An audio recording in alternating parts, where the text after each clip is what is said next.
Speaking Read Aloud guided practice. Let's begin. Here's the first question for you.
Let me play the sample response.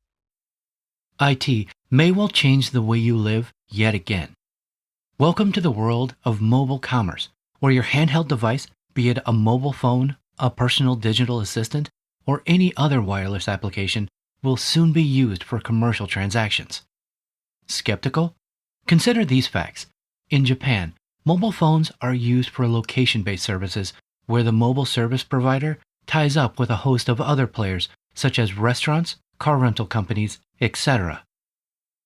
This is an interesting question. Why? Because it's significant in length. It's not very small. There are words here which might be challenging. And also because it has some other punctuation marks. Usually, in most of the questions, you'll just see commas and full stops. And we know that those are the places where we need to pause. For example, in this comma here, IT may well change the way you live yet again. So after live, I paused a bit. But also when you have these other punctuation marks, for example, a question mark here, a hyphen here, those are also the places where you should pause a bit. Skeptical. Consider these facts. In Japan, right? So that is one thing. I know we have been talking about commas and full stops because usually that's what you get. But when you have these other question marks, other punctuation signs, question mark, a hyphen, a colon, etc., then those are also the places where you can pause. So that's one part. Second, I want to talk about pronunciation.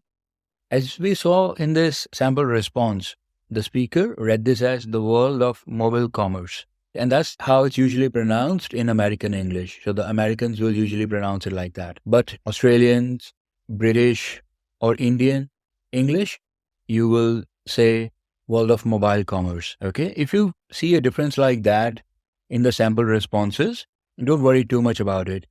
As long as it's a standard and accepted pronunciation. Okay, Australian English, British English, Indian English, the way we speak in the subcontinent, Indian subcontinent. So those are acceptable ways, more or less standard ways of speaking English, and the software will be okay with that.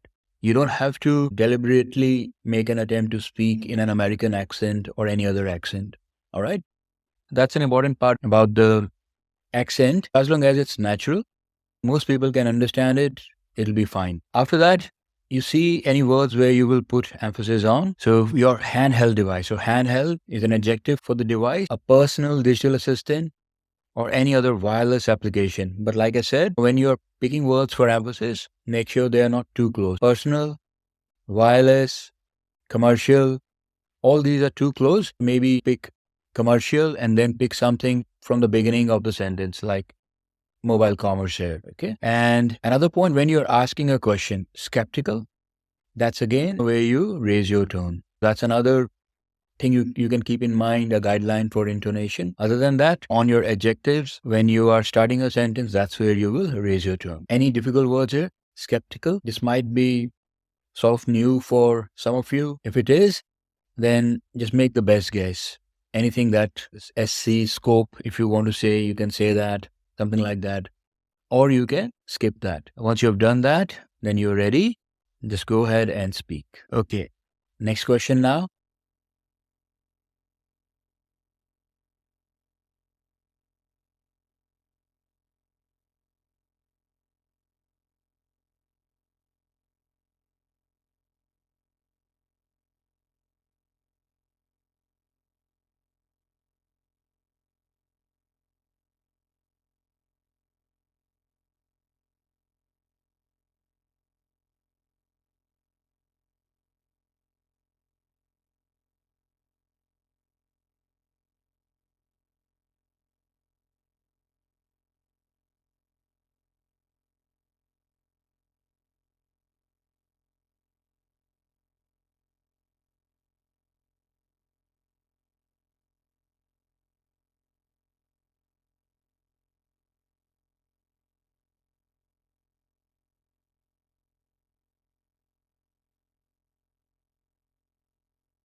Let me play the sample response now.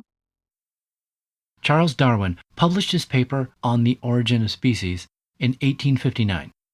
It is one of the most well-known pieces of scientific literature in human history. In the paper, Darwin proposes the theory of natural selection. He states that for any generation of any species, there will always be a struggle for survival. Individuals who are better suited to the environment are fitter and therefore have a much higher chance of surviving and reproducing. This means that later generations are likely to inherit these stronger genetic traits. Again, this is an interesting text. It's challenging and it will help you learn, but the steps, they remain the same. So you see, you have your full stops, you have your commas. That's where you need to pause. I think you will have no problem deciding how to do the chunking in this text. An important thing you see in the double quotes, the name of the paper, the title of the paper on the origin of species. So when you see something like this, that's important because this whole text is about that paper. So then that is where I have to put some emphasis on. So Charles Darwin published his paper on the origin of species in 1859.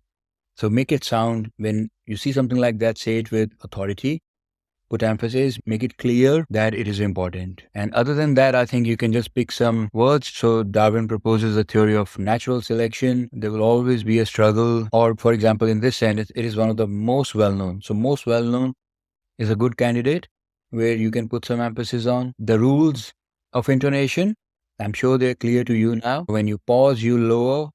When you start a sentence, you raise. And wherever you are emphasizing, that's where you raise your tone. Any difficult words here for you guys? What could be difficult? Maybe genetic traits. And it depends. If you have gone through the word list and you have been practicing, you have been reading academic English texts, most of the words will be familiar to you. After that, you can just go ahead and deliver your response. Next question now.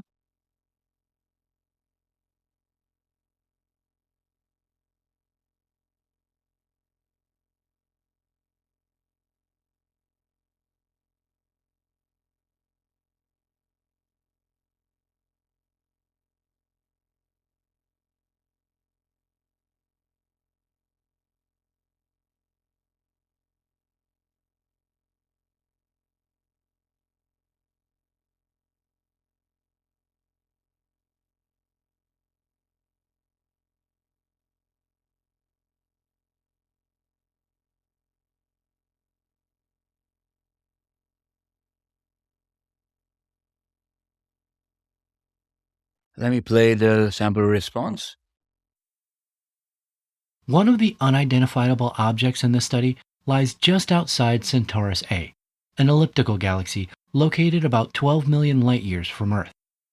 The other is a globular cluster of stars found just outside NGC 4636, another elliptical galaxy located 47 million light years from Earth in the constellation Virgo. Okay, this is a small text, but it will help us learn a few important things. You already know the basics, where to pause, how to do the chunking. I want to talk about names like this. Sometimes when the text is related to a scientific concept or a specialized concept, for example, economics or any other social sciences, then there might be some words, some names involved. You don't have to struggle a lot just outside Centaurus A. So if you can say Centaurus A, that's fine. Centaurus is. So what I'm trying to say is don't struggle, don't bother too much about the names because again, different people will pronounce the names differently. Don't worry too much about that. And the other important point is you can see there are numbers here. 1, 2, 4, 7, 4, 6, 3, 6. So now when it is two digits, for example, 12 or 4, 7, and it also tells you it quantifies something, how many light years, then it is better to say it in words, 12 and 47. But when it's something like a name just outside NGC, so don't get stuck there and try to speak 4636. You can just say NGC 4636. So means if there are digits in a name, then you can just say the digits. But if it's an actual number that's related to a quantity, then you speak the full. You say 47 or you say 12. Other than that, I think all the standard steps and globular. So again, there can be different ways Americans pronounce this or the British pronounce it. As long as your pronunciation is standard, one of those, then that's fine. Let's look at last practice question in this session now.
Let me play the sample response for you. Researchers gathered 160 caffeinated adults, people who consumed less than 500 milligrams of caffeine a week. These decaf subjects looked at pictures of various objects, then took either a placebo or a pill containing 200 milligrams of caffeine. That's roughly the amount you'd get from 2 cups of coffee. All right. And in this text, this is an opportunity to, again, discuss the concept which we discussed in the previous question. So you have 160, 500, 200. So how are you going to pronounce these? Yeah, you have to speak them full words, 500, 200, and 160. Why? Because this is the actual number. This is quantifying something, telling us how much caffeine, telling us how many adults. So that's why we try to speak the full word. However, if this was, for example, instead of 200 milligrams, it was 2753897450 milligrams, then yeah, don't just get stuck there. Because if it's a too big number, then for you to figure out whether to say 200,000, how to divide it, that might itself take a few seconds and you can probably stumble on that. In that case, yeah, always, if it's a very large number, too many digits, then always just speak them as digits. But if it is something which you can easily look at it and say in words, and it's related to a quantity, then say it that way.